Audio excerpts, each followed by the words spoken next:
Ya, Assalamualaikum warahmatullahi wabarakatuh. Sebelumnya terima kasih kepada Bapak Rizky Syafril, SHI MSI yang telah memperkenalkan kelompok kita untuk presentasi.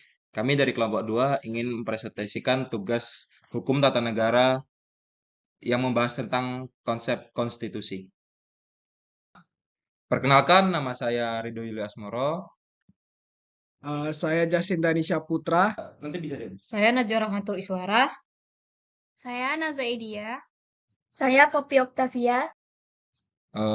Baiklah, yang pertama yaitu pengertian konstitusi. Secara etimologi, konstitusi berarti membentuk atau pembentukan yang berasal dari kata kerja constituer atau dalam bahasa Prancis, sedangkan dalam bahasa Belanda adalah grondwet yang berarti suatu undang-undang yang menjadi dasar, ground dari segala hukum. Konstitusi berarti hukum dasar baik yang tertulis maupun tidak tertulis. Hukum dasar tertulis biasanya disebut sebagai undang-undang dasar, sedangkan dasar yang tidak tertulis disebut konvensi, yaitu kebiasaan ketatanegaraan atau aturan dasar yang timbul dan terpelihara dalam praktik penyelenggaraan negara. Konstitusi dalam negara adalah sebuah norma sistem politik yang merupakan hasil pembentukan pemerintahan pada suatu negara yang biasanya dikodifikasi sebagai dokumen tertulis. Dalam kasus pembentukan negara, konstitusi memuat aturan prinsip-prinsip entitas politik dan hukum. Istilah ini merujuk secara khusus untuk menetapkan konstitusi nasional. Sebagai prinsip dasar politik, prinsip-prinsip dasar hukum termasuk dalam pembentukan struktur, prosedur, wewenang, dan kewenangan pemerintah negara pada umumnya.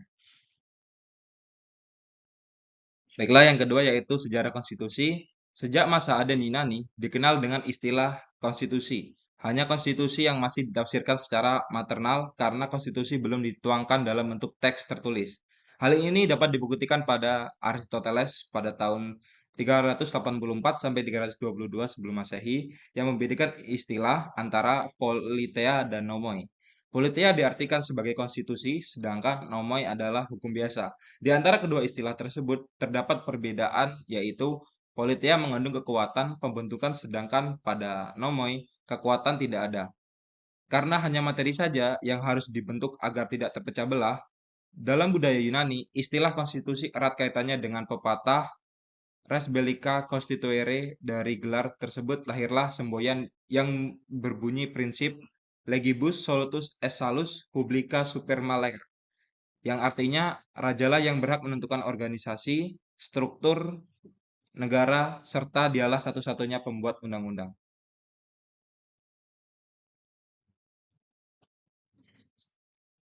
Pendapat ahli.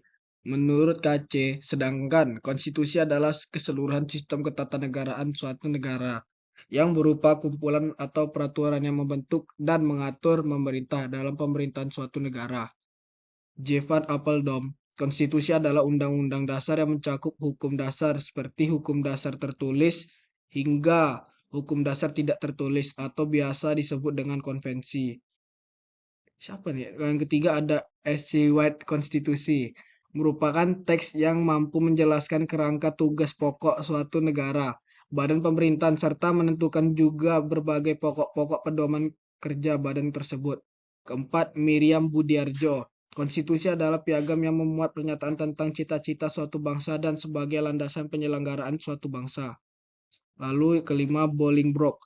Konstitusi adalah seperangkat aturan hukum lembaga adat dan lembaga dan adat istiadat yang diambil dari asas penalaran tertentu dan membuat sistem umum dasar nama masyarakat yang menyetujui atau menyetujui aturan tersebut.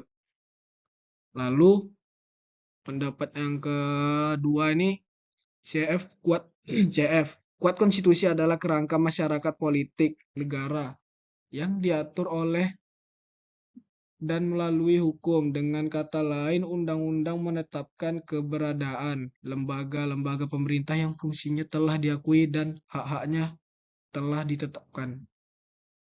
Lalu yang kedua, konstitusi Jimli Asidik secara umum dipahami sebagai kontrak sosial yang dijadikan landasan prinsip-prinsip dasar yang telah ditetapkan oleh negara atau organisasi lain yang diakui oleh pemerintah. Yang ketiga, Ivo de Duhacek Konstitusi dapat diartikan sebagai alat untuk mengidentifikasi sumber, tujuan, kegunaan, dan pembatasan kekuasaan umum. Oleh karena itu, dalam perkembangannya, konstitusi selalu diasosiasikan dengan konsep konstitusionalisme. Konstitusi Carl Smith dalam arti positif mengandung keputusan politik tertinggi, karena Basic Law telah mengubah pemerintah lama. Kesimpulan analisis, konstitusi adalah seperangkat asas, norma, atau aturan, dan nilai-nilai dasar yang mengatur dan menyelenggarakan pemerintah suatu negara.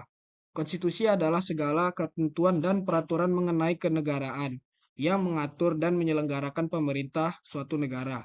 Konstitusi tidak bertindak sebagai hukum tertinggi suatu negara dan menetapkan kerangka bagi sistem politik, kekuasaan pemerintah, hak-hak warga negara, serta hubungan antara pemerintah dan rakyat. Undang-Undang Dasar Negara Republik Indonesia adalah Undang-Undang Dasar atau UUD 1945. Selanjutnya, klasifikasi konstitusi. Menurut Carl Schmitt, pengertian konstitusi ditinjau dari 4 pengertian, yaitu konstitusi dalam arti absolut yang terbagi menjadi A. Konstitusi dianggap sebagai kesatuan organik, merah dan mencakup bangunan hukum dan semua organisasi yang membentuk negara. B. Konstitusi sebagai bentuk negara. Yang dimaksud dengan bentuk negara adalah negara dalam arti keseluruhan. Bentuk negara dapat berupa demokrasi atau monarki, sendi-sendi demokrasi adalah identitas, dan sendi-sendi monarki adalah representasi. C. Konstitusi sebagai faktor integrasi. Faktor integrasi ini dapat bersifat abstrak dan abstrak fungsional, misalnya hubungan, bahasa kesatuan, bendera sebagai lambang persatuan, dan lain-lain. Sedangkan fungsional karena tugas konstitusi mempersatukan bangsa melalui pemilu. Mengacu pada pembentukan caleg, suatu diskusi perdebatan dalam politik di negara liberal, usulan yang diajukan seperti DPR, apakah menuduh atau tidak percaya dan sebagainya. D. Konstitusi sebagai sistem tertutup dari nama-nama hukum tertinggi di negara bagian. Selanjutnya, konstitusi dalam arti relatif berarti konstitusi yang berkaitan dengan kepentingan suatu kelompok.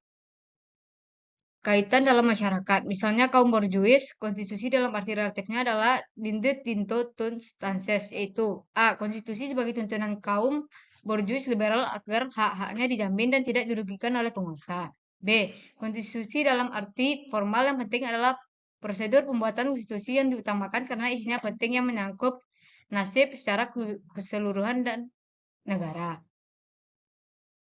Selanjutnya, konstitusi dalam arti positif. Dalam pengertian ini, konstitusi dapat dihubungkan dengan pendapatan Carl Schmitt yang berpendapat bahwa konstitusi dalam arti positif mengandung pengertian sebagai keputusan politik tertinggi, karena Undang-Undang Dasar telah mengubah struktur negara yang lama.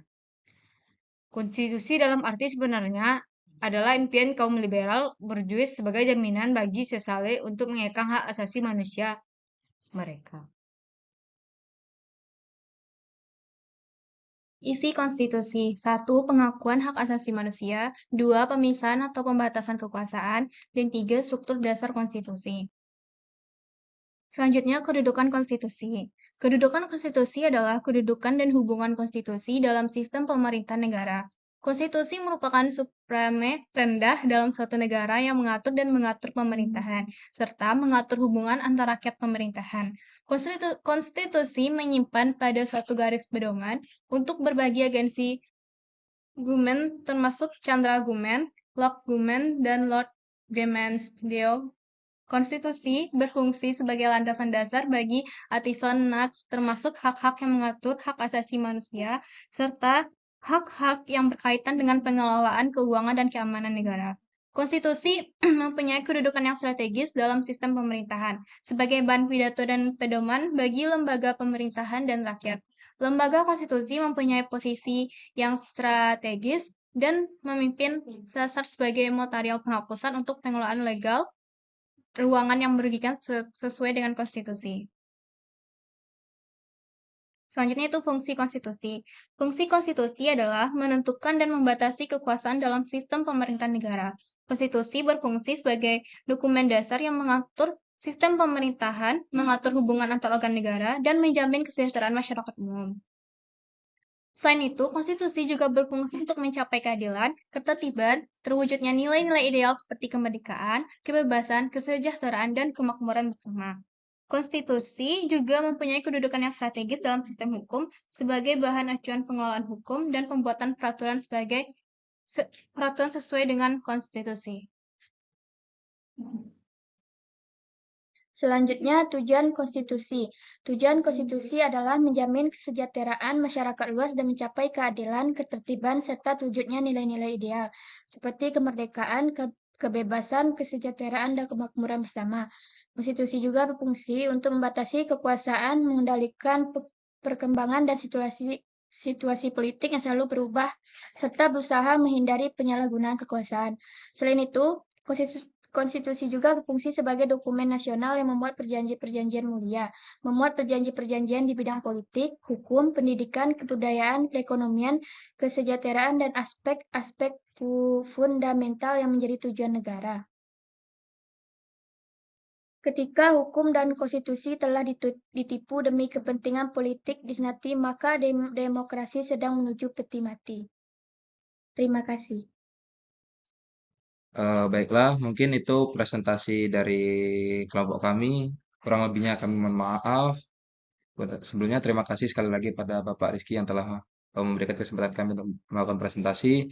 Saya akhiri, wabillahi taufiq wal hidayah. Wassalamualaikum warahmatullahi wabarakatuh.